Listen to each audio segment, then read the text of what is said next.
Magandang araw sa ating lahat, lalong-lalo na sa ating butihing guro na si Ginoong Idilbert Nanyo. Ako nga pala si Ginoong Bubit Auman ng Tri Filipinoe na nagpapakadalubhasa sa asignaturang Pilipino. Narito po ang aking ulat tungkol sa mga tsorya ng wikang Pilipino. Mga tsorya ng pinagmula ng wika.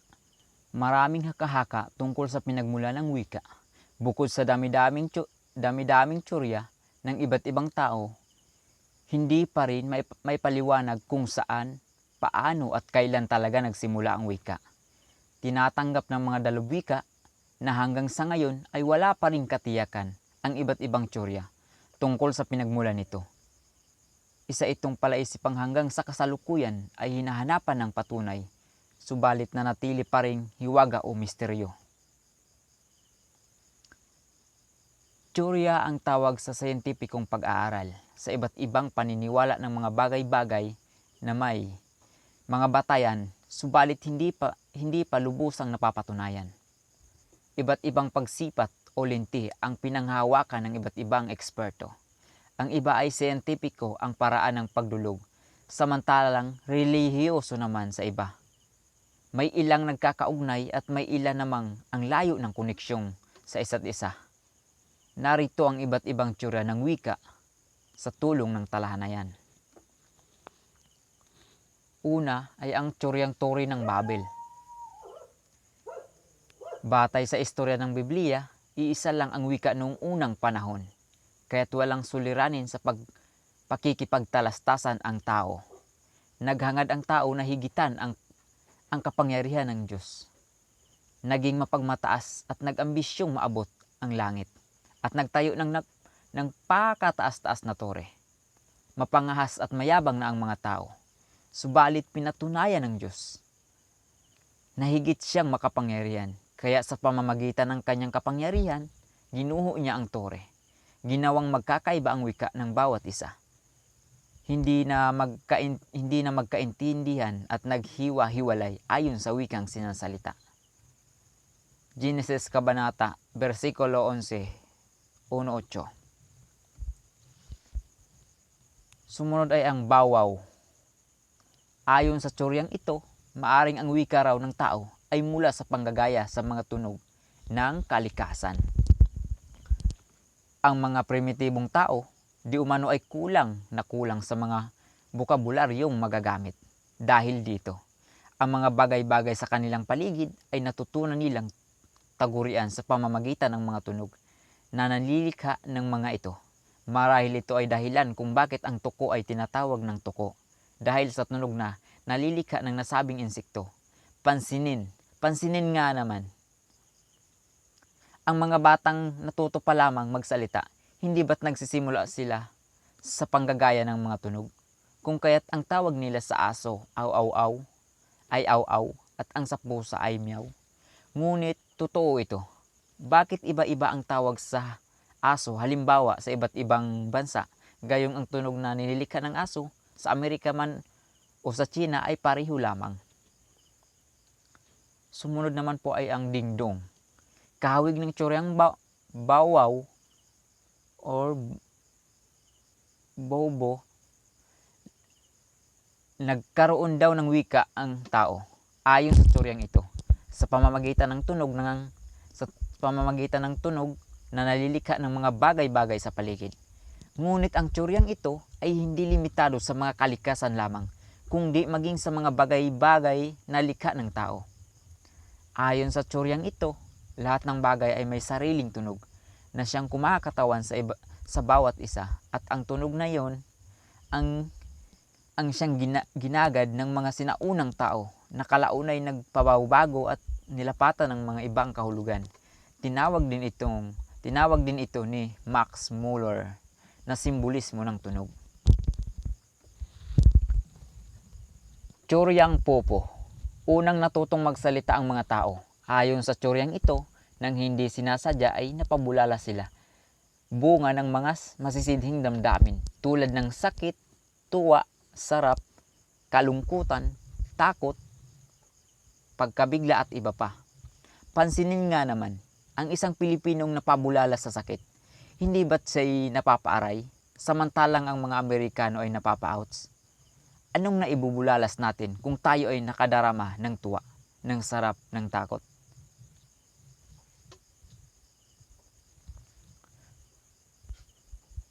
Yuhiyo, pinaniniwala ng linguistikang si E.S. Diamond sa Berel 2003 na ang tao ay natutong magsalita bunga ng di umano ng kanyang puwersang pisikal.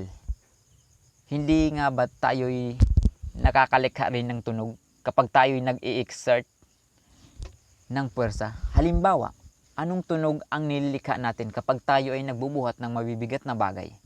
Kapag tayo'y sumusuntok o nangangarit o nangangarate o kapag ang mga ina ay nanganganak.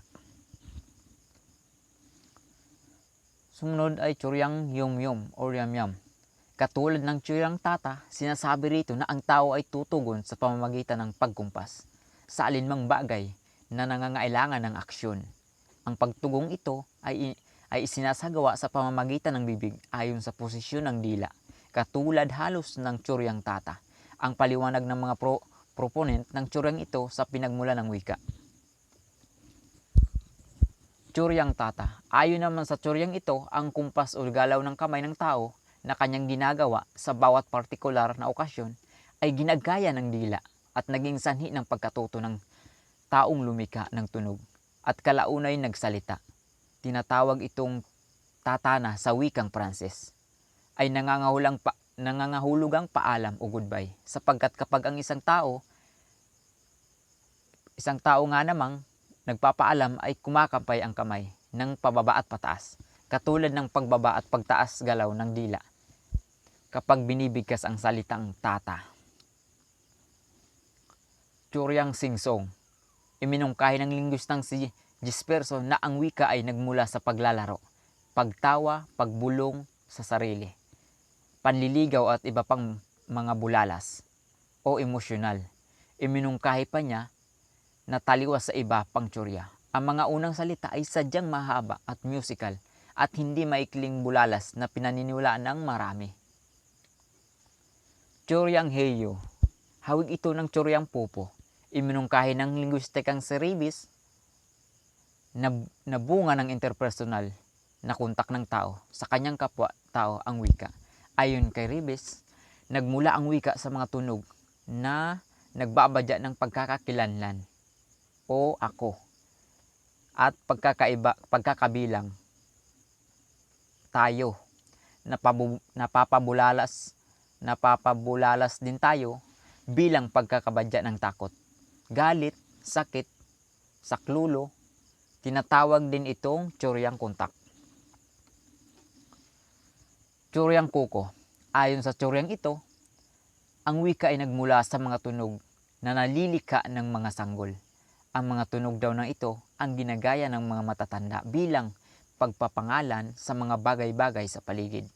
Taliwas sa paniniwala ng marami na ang mga bata ay nanggagaya ng tunog ng mga matatanda. Babulake. Ayon sa tsuryang ito, ang wika raw ay nagmula sa mga walang kahulugang bulalas ng tao.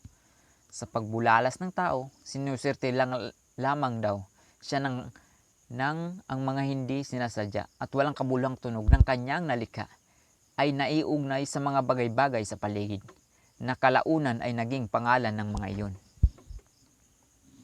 Hukus-pukus.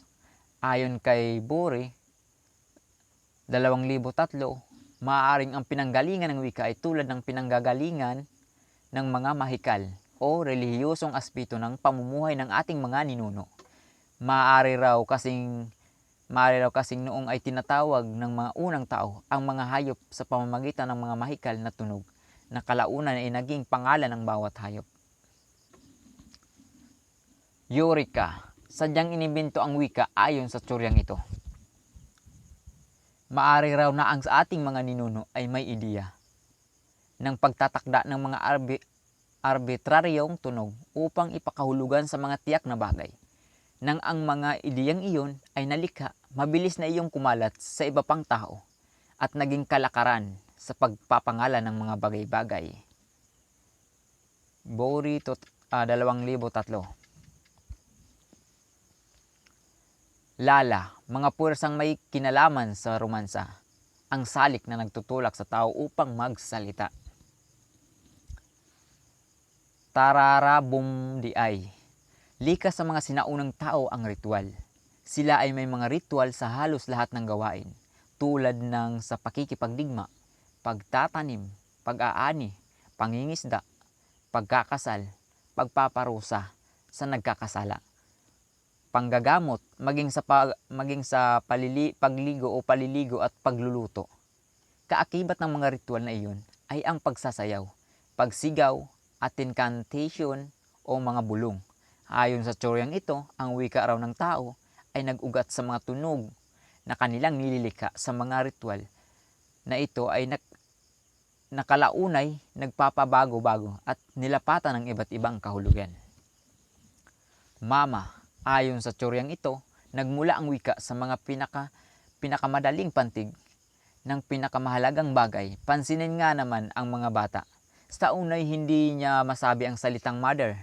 Ngunit dahil ang unang pantig ng nasabing salita ang pinakamahalaga di umano, una niyang nasasabi ang mama bilang panumba sa salitang mother. René Descartes o Descartes.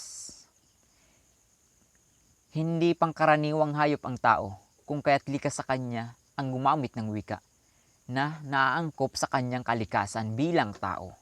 May aparato ang tao lalo na sa kanyang utak, gayon din sa pagsasalita, upang magamit sa mataas at komplikadong antas.